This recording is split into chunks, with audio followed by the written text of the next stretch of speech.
Are you related to Luda? No, so there was a crossroads where we were both invited to an Illuminati thing, and it had to be one or the other of us. One last point, and I'm gonna leave it alone. I've never personally been with Quincy Jones, but you, that was your girl, boy. Afro with the sideburns, yeah, that's my signature. Addictions on the rise, comedians check your temperature. 2024 is C. Williams' year. With his recent viral appearance on the Club Shay Shay Podcast, the comedian came for everyone and their grandma, from Steve Harvey to Cedric the Entertainer and Kevin Hart. No one was spared. Unfortunately, rapper Ludacris found himself on Katt's hit list. As well, Williams didn't pull any punches when he accused the rapper of aligning himself with the Illuminati for the sake of fame and success. He didn't even spare his wife, hinting at a darker narrative where black comedians who have joined the ranks of the Illuminati all happen to have light-skinned wives. Now, Ludacris was not about to let his name be smeared like that in public, so he jumped back in the studio and dropped a freestyle shutting down the rumors. But just when he had thought the drama was in the rear view, Katt Williams came back, guns blazing. He released a freestyle response of his own and dropped exclusive footage proving Ludacris his ties to the Illuminati. From the looks of things, it doesn't seem like Luda has a response this time. Just what exclusive footage did Katt get his hands on, and what kind of sacrifices did L to make for fame? Buckle up, because the drama's spilling like crazy. I got the receipts for everything I'm telling you. That's why I can say them so freely. Katt raged war on Ludacris during his recent Club Shay interview. During his sit-down with Shannon Sharp, Katt talked about how both he and Luda were approached by the Illuminati. The terms for joining the ranks of the secret society were simple: cut off all your hair and get rid of the sideburns. And guess who accepted the deal, given that Katt still has his locks and Luda was rocking a clean-shaven look back in the day? It's not hard to figure out who shook hands with the Illumination.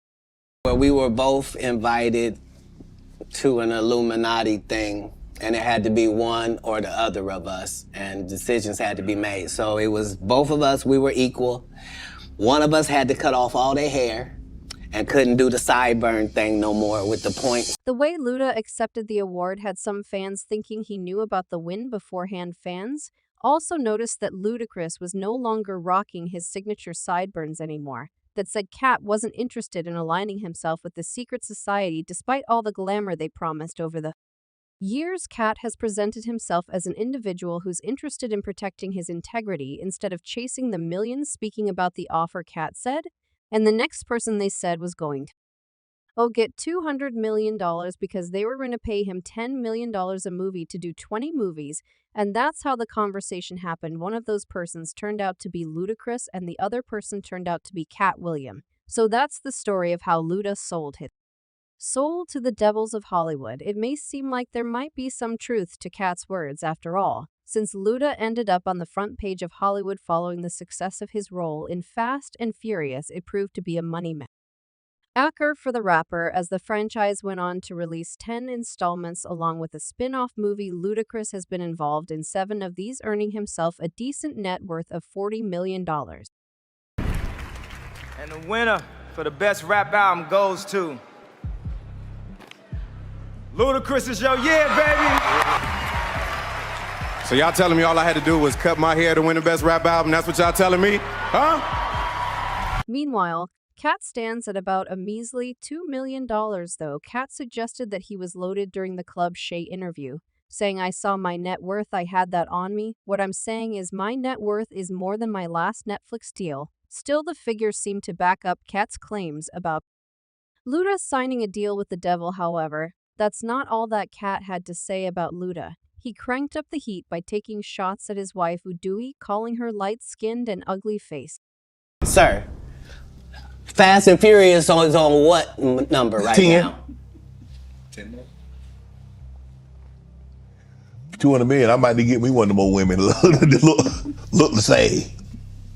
That's what they all end up saying at the end of the day. While Katt's comments come off as rude and disrespectful to some, he wasn't merely dropping insults to stoke the fire. Instead, Williams was hinting at a darker narrative in the industry, implying that Luda settled for Udui simply because of his ties to the Illuminati, and he ain't the only one, according To Katt, marrying a light-skinned partner is part of the deal for most black comedians who end up in the ranks of the secret society that manipulates the industry from behind the curtains. Katt highlight.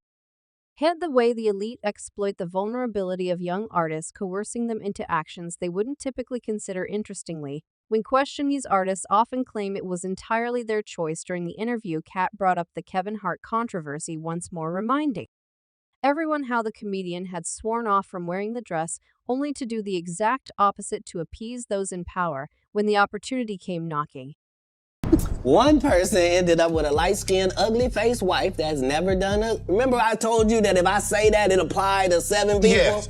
It's part of what they give you. Okay? I didn't get it. I'm not mad about it. Okay, it's all right. Following Katt's controversial allegations, Ludacris didn't just sit back. Unlike some of the comedians that Katt dissed during the interview, he hopped back to the studio and dropped a freestyle response to the beat of Kanye West's song Devil in a New Dress. Whatever's heavy on my heart is always on my mind, like Snoop's cannabis shredder. I'm always on my grind. They throwing shade cuz could never take my shine. I bring my watch collection on my jet. Let me take my time like fine wine. I'm aging like Benjamin. He started off referencing Snoop Dogg before getting to the heart of the matter by flaunting his success in Katt's face and talking about all the checks he cashed in from Fast and Furious, while stating clearly that he had nothing to do with the likes of the Illuminati.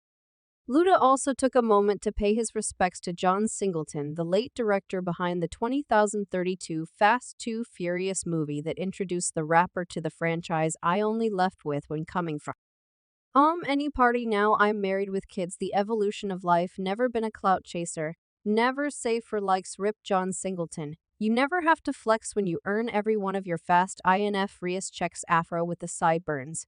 Yeah, that's my signature. Addictions on the rise. Comedians check. Your Temperature Lies finally wrapped up the track by attacking Katt for his long-standing struggle with drugs, and he isn't the first one to do so. It seems like most of the people that Katt calls out sort to labeling him as a drug addict to blow his claims out of the water. Kevin Hart had a similar strategy in mind when he sat down for an interview with The Breakfast Club and asked Katt to take responsibility for his failed career instead of blaming the industry. According to Hart, the reason Katt has never been able to climb to the top is because he chose drugs. My frustration with Katt Williams comes from you keep pointing at Hollywood, this, the white man, this, and this. When do you take responsibility for your actions? You had the shot. Katt was in that position at one point. You were the guy. You were set up to be the star. You didn't show up to work you off. Promo shoots you your promo trips that they had set up for you. You became a risk to the studios, which is why the studio you. Why was he at risk? He chose drugs. Oh, okay, take responsibility for what you chose and say, you know what, I got to fix me, and I'm going to come back and I'm going to stand up for comment. However, Katt addressed the drug addiction allegation against him during his sit-down with Shannon Sharpe. He pointed out how there have only ever been rumors against him, but no proof. He also went on to say that the only reason why his rivals have been accusing him of taking drugs is to take him out of the game. A Katt on drugs. Where are the stories? Why is there no story of anybody who ever sold a drug to me, did a drug with me, was around me when I was inebriated? I got 5 daughters. I got 5 sons. Why will we tell these ridiculous stories? Because it's competition. You feel like, well, why comedy guys can't just get along? Circling back to the beef between Ludacris and Katt, the rapper probably thought he did a good job of handling the situation, but the online chatter suggests otherwise. Now Luda hasn't dropped anything in a hot minute, so the fact that he came out of retirement only to drop a diss track to clear his name implies that Katt hit the jugular with his words in the fans' eyes. Even Charles on White jumped into the drama and sided with Katt, pointing out how the fact that Luda came out with a jingle is proof enough that he's guilty. That responded with a jingle say that let you know he guilty. Come back with ER now. You think that the men would call it a rap here, but no, Katt wasn't done it. Seemed like he was waiting for Luda to respond so he could deliver a final blow to his house of cards.